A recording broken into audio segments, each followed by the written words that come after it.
I hear the sound of a throat being cleared behind me, and when I turn, every single hair on my body stands on end. His hair is silvery white and short, framing a face that could be cut from marble. It's so pale and smooth. He looks carved, made, not natural.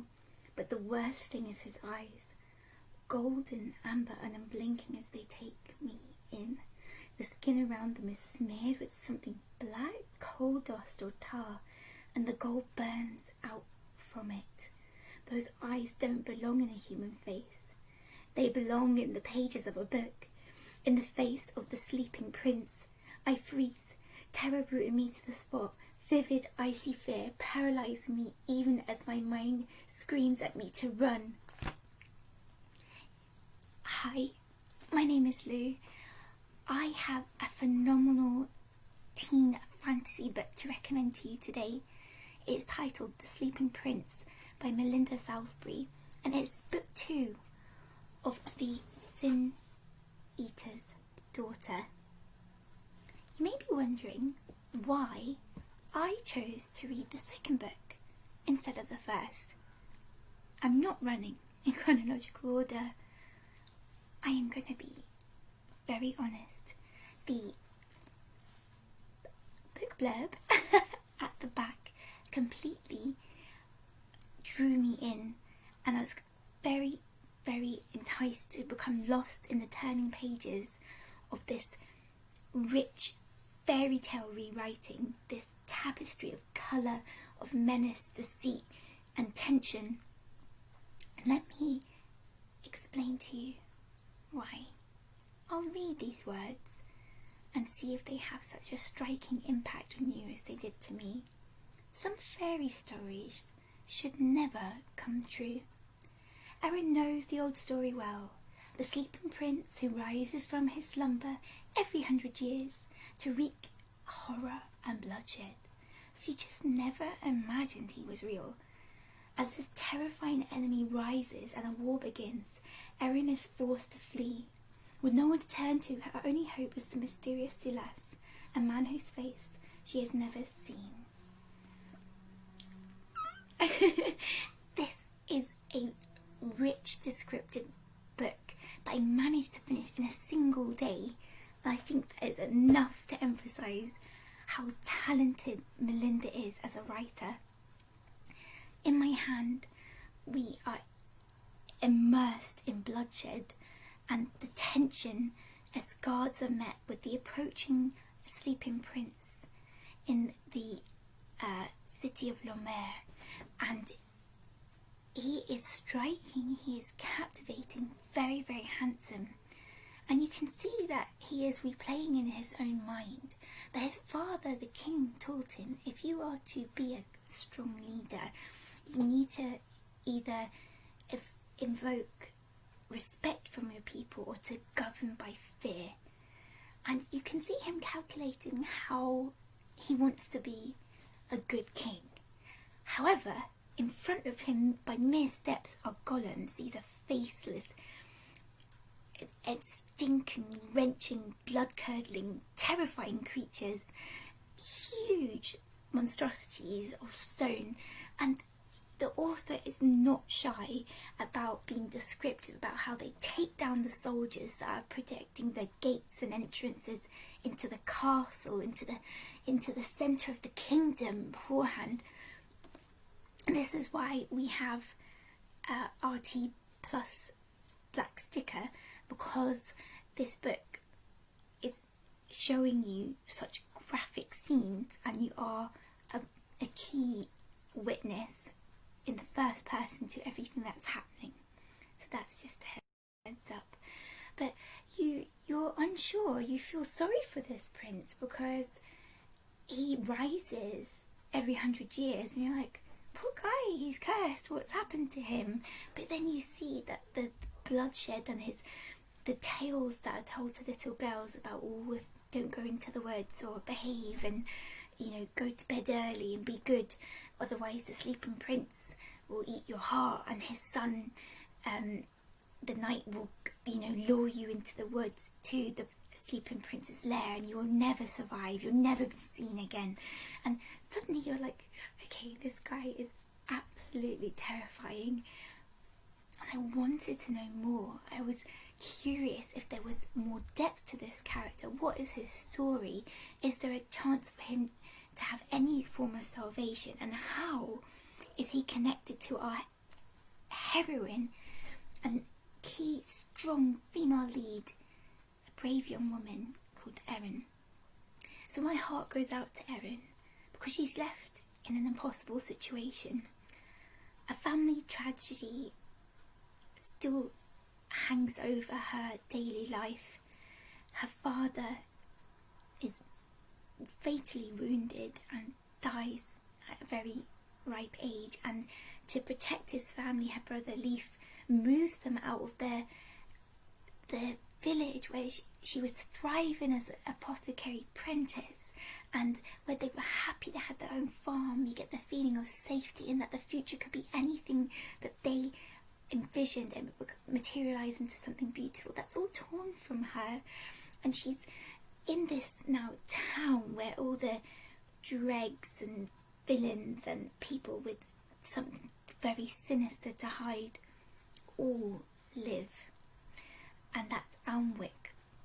And here she is. Lief is gone. She has no idea if he's alive, where he is in Lomer, where the sleeping prince has risen and taken over and declared himself as king. She does not know if he will come back and be the salvation that her and her mother so desperately need, because her mother is afflicted with each full moon. The whites of her eyes become pink and then red. Though she may not grow claws, she hungers to bite, ravage and attack, to spread a curse.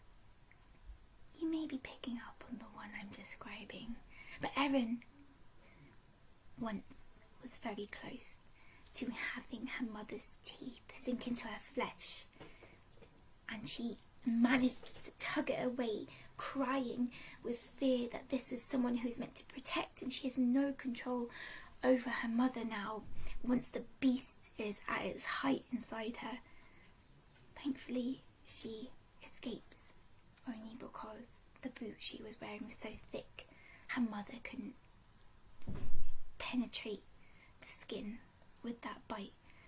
So here we have Errin, who's in a dark, decrepit, filthy hut with a fireplace and a room that is lockable. She hides her mother, and her heart bleeds how she must push her chest each night against the door to make sure she's safe and survives and can do her best to care for her dangerous and yet beloved mother, with the hope of curing her through experimenting with more apothecary mixes. The author is magnificent because Melinda manages in a single chapter to jump between the present and the past and weave into the words on your page how the character's situation has come to this, what despair or hope they are feeling as a teenager, what is Errin experiencing hormonally and with desire and with just fear of the unknown. I think one of my favourite characters is Silas. So he is a very mysterious young man who has a cloak over his head to only reveal the top of his nostrils and a chin in his mouth. And for several moons, as Errin describes, she has had, I'm not even sure if you can call him a friend, this being, a soul, someone who's edging closer and closer, becoming very important to her. She's had him to confide in, although she's not entrusted him with the true horror of her mother's curse, her ailment, she is developing feelings for this unknown man, and in return for her poisons that she creates, or these potions, he will give her much needed rent money so as to keep this very corrupted landlord, who's appointed himself as the, how would I say, fairy tale police force of this town. Keep him at bay because he makes your skin crawl. But you're turning each page because you're excited for Silas and Errin, their relationship to flourish, to grow in whatever form that may be. And you're curious about what point will the identity of Silas be revealed and what is its significance. If you're looking for a fantasy trilogy to get completely absorbed in, this is the way to go. So like I said, The Sin Eater's Daughter is book 1. The Sleeping Prince is book 2, available as a physical book to reserve on our library catalogue. And book 3 is The Scarecrow Queen, which I've already reserved and I'm very excited to read.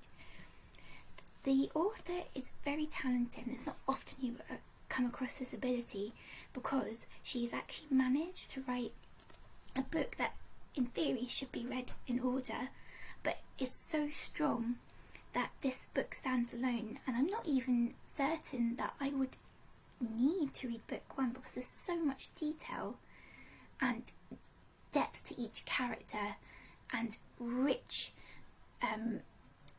descriptions and so much thought put into each interaction and crossover of meetings with characters, that this is such a huge success, this book.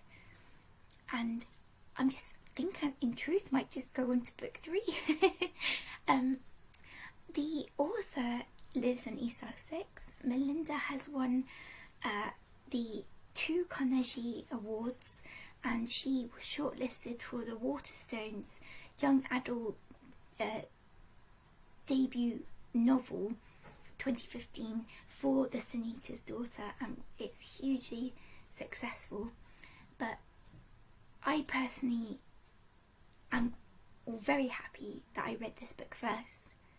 It's left a powerful mark. So pick it up today. Become lost in Errin's courage, her bravery, and just allow yourself to be absorbed into this world of terror, which at times slowly reveal hope. Thank you so much for watching and have a good day.